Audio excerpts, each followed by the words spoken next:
Henesis Kabanatang 11. At ang buong lupa ay iisa ang wika at iisa ang salita. At nangyari na sa kanilang paglalakbay sa silanganan ay nakasumpong sila ng isang kapatagan sa lupain ng Sinar at sila'y nanahan doon. At nagsang-usapang, halikayo, tayo gumawa ng mga laryo at ating lutuing mabuti. At inari nilang bato ang laryo at ang betun ay inaring argamasa.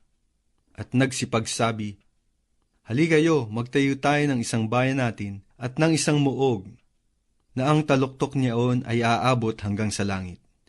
At magtaglay tayo ng isang ngalan, baka tayo mangalat sa ibabaw ng buong lupa. At bumaba ang Panginoon upang tingnan ang bayan at ang muog na itinayo ng mga anak ng mga tao. At sinabi ng Panginoon, narito, sila'y iisang bayan at silang lahat ay may isang wika. At ito ang kanilang pinagsimulang gawin. At ngayon ngay walang makasasawata sa anumang kanilang balaking gawin. Halikayo, tayo bumaba at diyan din ay ating guluhin ang kanilang wika na anupat silang huwag magkatalastasan sa kanilang salita. Ganito pinanabog sila ng Panginoon mula riyan, sa ibabaw ng buong lupa, at kanilang iniwan ang pagtatayo ng bayan. Kaya ang pangalang itinawag ay Babel, sapagkat doon ginulo ng Panginoon ang wika ng buong lupa. At mula roon ay pinanabog sila ng Panginoon sa ibabaw ng buong lupa. Ito ang salit-saling lahi ni Sem. May 100 taon si Sem at naging anak si Arpasad. 2 taong pagkatapos ng bahang gumunaw. At nabuhay si Sem pagkatapos na maipanganak si Arpasad ng 500 taon at nagkaanak ng mga lalaki at mga babae. At nabuhay si Arpasad ng 35 taon at naging anak si Sala. At nabuhay si Arpasad pagkatapos na maipanganak si Sala ng 403 taon at nagkaanak ng mga lalaki at mga babae. At nabuhay si Sala ng 30 taon at naging anak si Heber.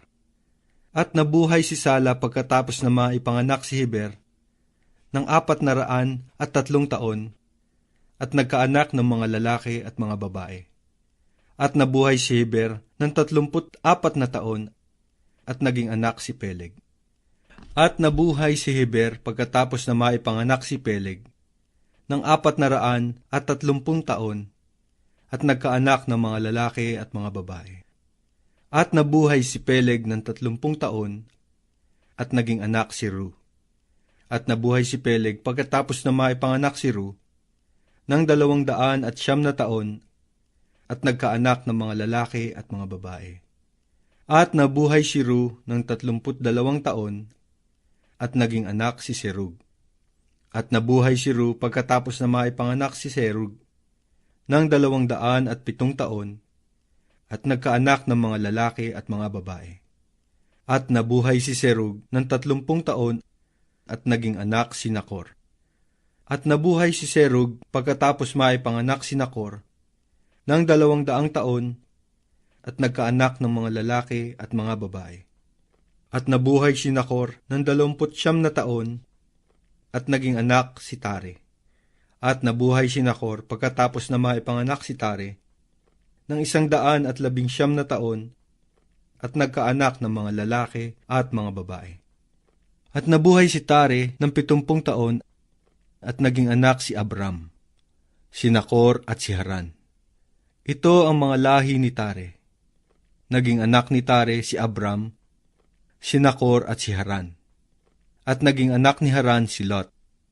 At namatay si Haran bago namatay ang kanyang amang si Tare sa lupaing kanyang tinubuan sa Ur ng mga Kaldeo. At nagsipag-asawa si Abram at si Nakor. Ang pangalan ng asawa ni Abram ay Sarai, at ang pangalan ng asawa ni Nakor ay Milka, anak ni Haran, ama ni Milka at ama ni Iska. At si Sarai ay baog, siya'y walang anak.